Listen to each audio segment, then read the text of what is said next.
Boy, she stuck her paws deep into the trap.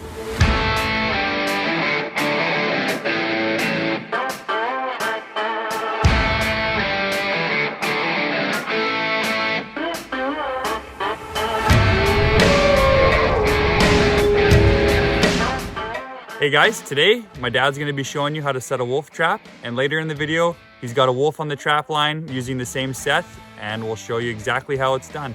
Hi guys, here we are. My only tools I have with me when I'm trapping, when I go there to set my trap, is an axe and the trap itself. I have on here a grapple. I use grapples quite a bit, but most of the time it's tied to a tree, so I don't have to track the animal down. There's special times and places that I just want to use the grapple. If it's going to snow a foot on the forecast, you might want to go and pull these grapples because they'll be hard to follow later, but we usually don't get those storms only once every couple of years. So it's very easy to follow that. The longer the chain on the grapple, the shorter distance that wolf will probably go. So sometimes you want him to go a little distance, but not too far, and your grapple can be more aggressive, but I don't want that wolf to be caught up right away. I want him to get farther back, so I'll use a moderate one. Here's a moderate setup that I like to use, about 10 feet of chain and a moderate grapple. That means he's going to get past 7, 8, 9, 10 trees into the forest, and that's where he's going to be hidden so no one else can see him and get into the danger of a wolf in the trap. So anyways, to set this trap, I usually stop on a hard packed skidoo trail or a place where there's less snow. And there is tools to set these. There are 2 levers that you can put in there and make it easier. I don't use them. I'm strong enough to set them yet, but eventually I might have to use them too. And so I set it on a nice flat surface using the palm of my hands. I'll push down with the weight. Seems fairly easy, but I've been setting traps all winter, so my hands are toughened up for it. Early in the year, you might have to struggle a little bit more. And you can see I'm getting the dog down with my thumb, and I'm always rolling my hands away from the trap. Some guys might try to reach under, but there's no room to reach under. But I'm keeping steady force on the trap. I have a really firm base also. And I get it on there. There's a little notch in there to make sure that you don't set the lever up too high, so less pressure to fire it, but enough pressure that a wolf has to fire it. And then you can see how I'm rolling my hands out, keeping pressure on with my hands, and I'm rolling my hands away from the danger. So there's the set trap. These are called MB750s. They're very powerful. And if you had anything lighter, a great big huge wolf can chew it, bend up everything, bust off the springs, and get away on you. That's why you need one that heavy. And I'll fire this trap to show the force of it. That's the force of the trap. I jumped. Did you jump? Yeah. Over these years, I've set so many of these wolf traps. You have to set them, reset them, bust them out of the snow that freezes down. So I've set them thousands of times. I'd like to say about 10,000 times in my life. And finally this year, always worried I'm going to get my hand caught in it. And about 3-4 weeks ago, I got my hand caught in one of these wolf traps. And if you want to see how I got out, you can click on the link up in the top corner and see how I got out. Okay, I got it set. I usually set it off to where I want to set it, and way down that skidoo track is where I want to set it. And the reason I set it here is because when you get close to where you want to set it, there can be too much soft snow, and it makes it kind of hard to get a solid base to make the set. And keep in mind, I used to do that too. You can set on the back of your snow machine and lean over the back, setting the trap in where you want it. It's a little awkward, a little more dangerous, but you're not going to leave it. You're going to even leave less imprints in the snow.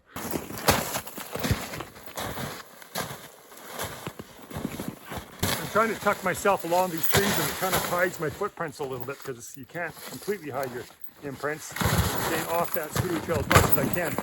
And then I'm coming straight into the side. You don't want to walk down the skidoo track. That they'll see, they'll notice the disturbance, and you're not likely to catch them then. So I'm coming in as clean as I can and wide steps as I can. But even kneeling is probably not the best, but when you kneel, you can make a nicer set because you're down with the trap. But you're going to have to cover this up later. So try to make as less disturbance as you can. And the skidoo track can get pretty hard. That's where the axe comes in play. You're trying to make a pet for the trap. Just big enough for that trap, not much bigger. So the more bigger you make it, the more disturbance you have to cover up later. And then for the chain, it's like that. And I get in there and I clean that out. Cleaning the snow out. Packing it down to get a good base, trying to keep it clean.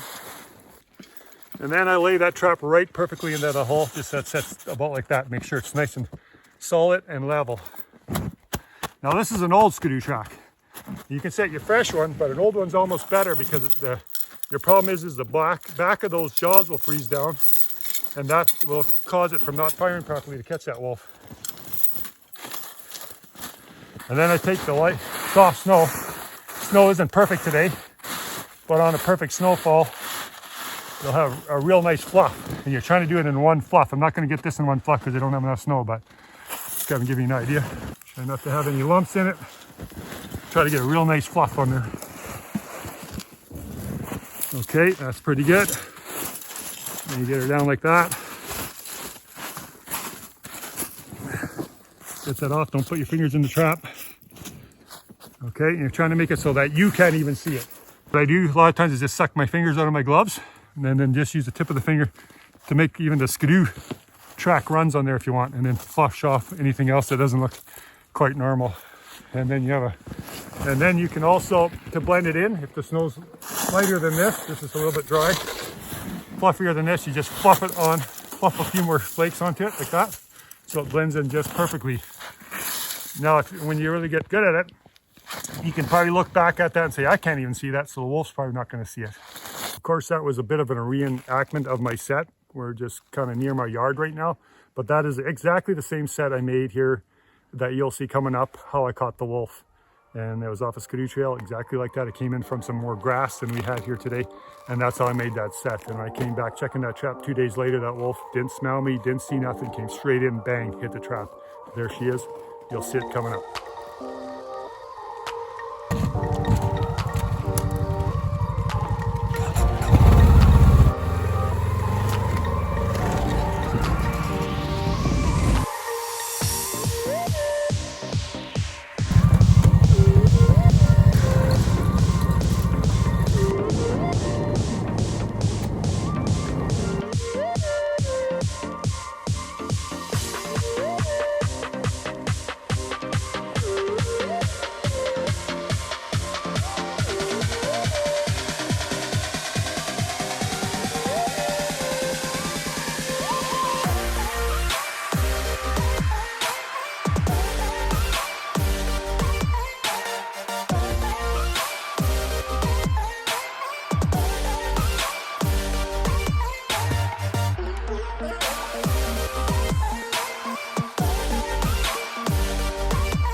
So we're out on the trap line today. I'm with Dad, and he just caught a nice wolf, we think, and we're just gonna follow the drag line here.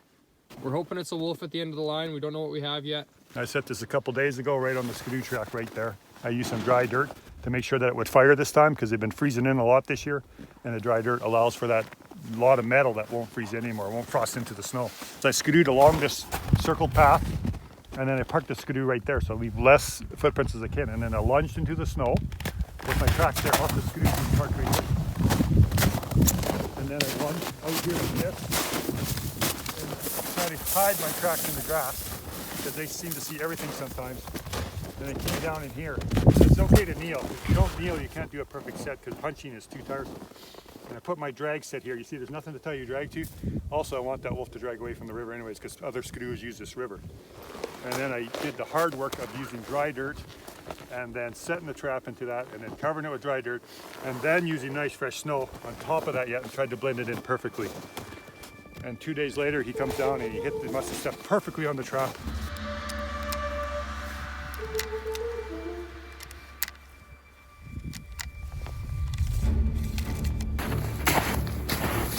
So we're on the trail here. Yeah, he dragged over the river edge here. Well, what you can see from here where he was tangled up in the burn, not much to catch that grapple there. He got off of it. Sometimes you go a little ways, sometimes you go a long ways. This isn't enough to catch him up. There ain't much trees here to hang him up.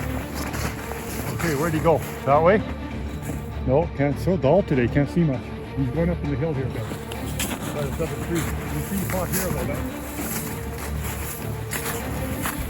Oh, he's laying right there. I almost didn't see him. Kind of blends into the burnt.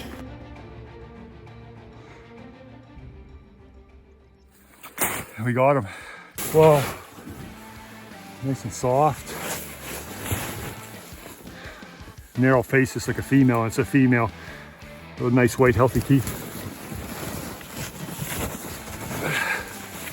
Oh, look at that, how nice and black it is. That's silvery, shiny. It's a gorgeous wolf. Nice wolf, not the oldest wolf, but good size for a female. Boy, she stuck her paws deep into the trap. So the wolf was only hooked by this grapple here on the tree. But you can see I just unhooked it barely. And that's all it is that he or she was pulling.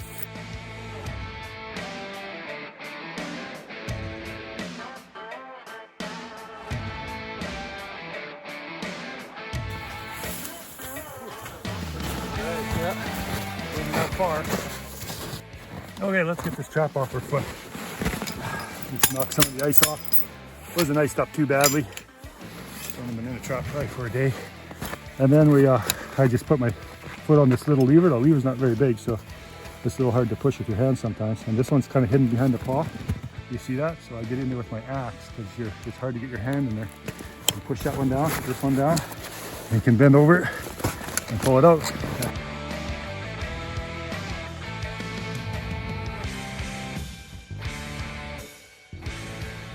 Hey guys, thanks for watching our video today.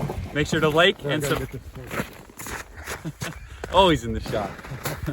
Thanks for watching. Make sure to subscribe to our channel and we'll see you next time.